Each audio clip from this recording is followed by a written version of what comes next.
Hello friends. So in my last compost video, I got a feedback from my friends that the video is too fast and it's not so clear for the viewers. So the reason why I made it fast forward for some parts of the video is it was too long and I felt that it might be boring for the audience. But please do comment and let me know what your feedback is so I can improve in my next future videos. So that's why today I decided to show my next batch kitchen waste. I'm not going to open all of them. I will be opening everything in March. Please do comment if you have any questions or suggestions regarding my composting videos or anything that I can share from my experience. I'll try my best, and if you have any feedback, please comment, and please do subscribe. Thank you.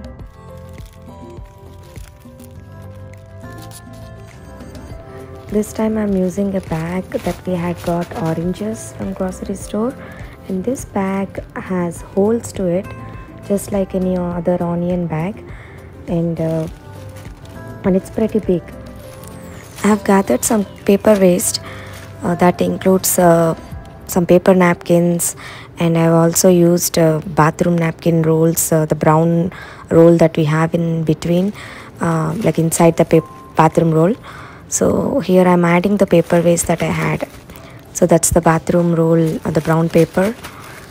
It works pretty good. So the first layer is the paper waste. I'm showing them. I hope that's kind of visible.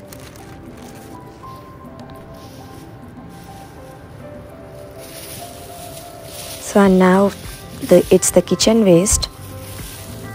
I'll be adding that to this bag. So it has a lot of vegetables and fruits.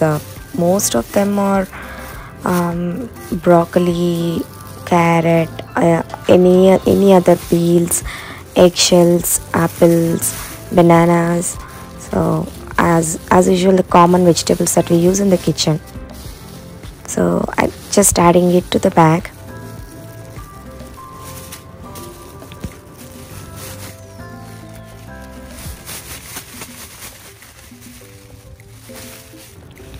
So that is done.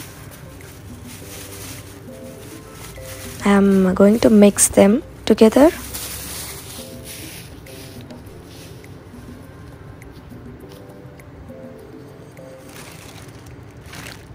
So basically, if there are any eggshells, I try to break them.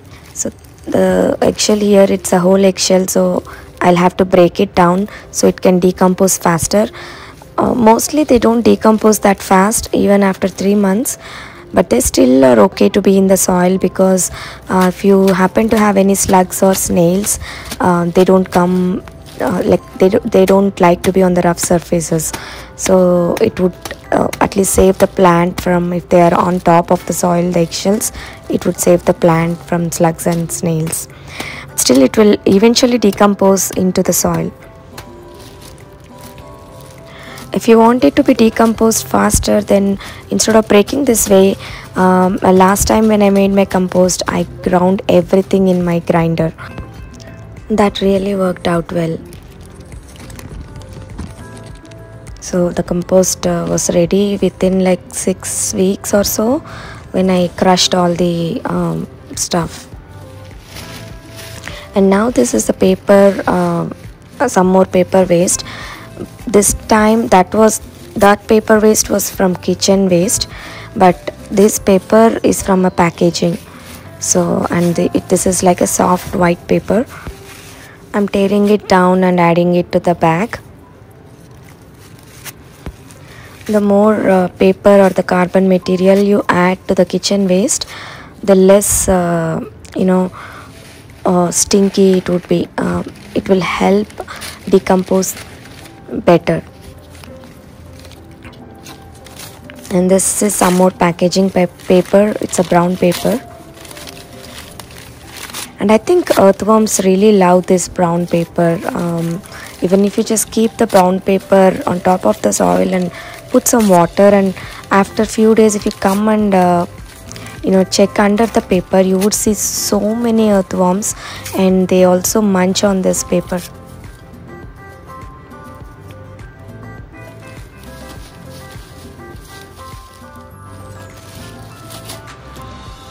So now it's time to mix them together.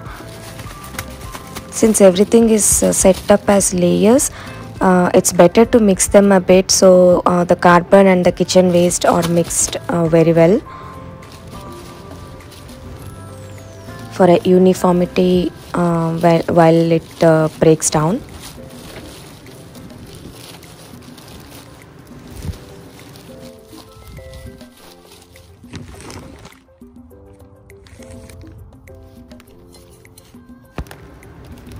So now that we added all the kitchen waste and paper waste in the bag, I'm adding soil on top of it to avoid any smell in that area, and also any other creatures to get into the kitchen waste or dig into that bag. So adding soil also helps boosting up the process, because that soil already has some earthworms and also some compost in it, because we have been digging some vegetables, digging and adding some vegetables into the soil directly also. But the only backdrop is if at all there are some earthworms, they won't tolerate the initial stages of the compost when it's raw waste. When it's half cooked, it's better for earthworms. So when it's really hot inside, it's not good for earthworms. And here I am digging a little hole to keep that bag, kind of half the bag into the soil, so the earthworms can easily get into it. And before I do that, I'm going to put some bigger holes on the bag, because one side of the bag is plain cover, like a plastic cover, and the other side has the holes. So I want to make some at least 5 to 6 holes around the bag for aeration, and also for the earthworms to get into the bag. So I'm trying to tear it up where it's not a bigger hole. So now I'm placing it in the soil.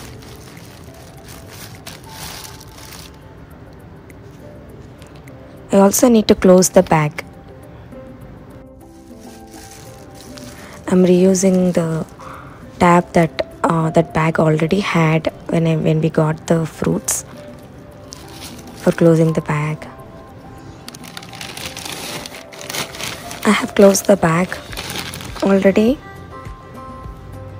and I'm just covering it up with another bag or something on top, so it won't get wet in the rains, because it should not be damp, but it should just get some water once in a while. If it's damp, it's not good for the earthworms and also the compost, and it will just start stinking, and it won't finish as a good dry compost. And since it's first day, I am adding a little water. And here are some updates. So this one is one of the compost bag that I had, and this is an onion bag. I showed it in my last video. Please check out the link above. Yeah, so if you notice, this has some earthworms in it, and it is almost like 60% compost ready. And look at all the earthworms in the compost. I'm just not so comfortable holding the earthworms and any bugs in the soil, so I always use the garden scoop. I just try to not hurt the earthworms. And if you notice, the eggshells are not decomposed, but rest of the leaf waste or the kitchen waste, everything, the dry leaves, everything is kind of almost 60 to 70% done. So we just need to give it some more time, but it is still ready for using for plants. It's just that you can put this as one layer, and on top you can put soil and then place the plant. By the time the plant starts growing to be a bigger and yielding any fruits, flowers and fruits, and this will be done, and the compost will be ready to provide the nutrients to the plant. And this is the oatmeal box. Look at the box, it's like almost the last few inches of the box is eaten or just got mixed into the soil. I didn't dig into it that much. For sure I know that this is not ready because I've added it not even a month before, and since it's winter and it's all like 40s 50 degrees Fahrenheit, that's not a good temperature for it to be done so soon. So I will anyways wait until summer, March or so, to check on all these, and even if they're half done, mix it in the soil like in some corners, or maybe under like 2 to 3 inches of soil. So this was the latest one I added, and I'm showing you how the vegetables are still at the bottom. You can see the raw waste.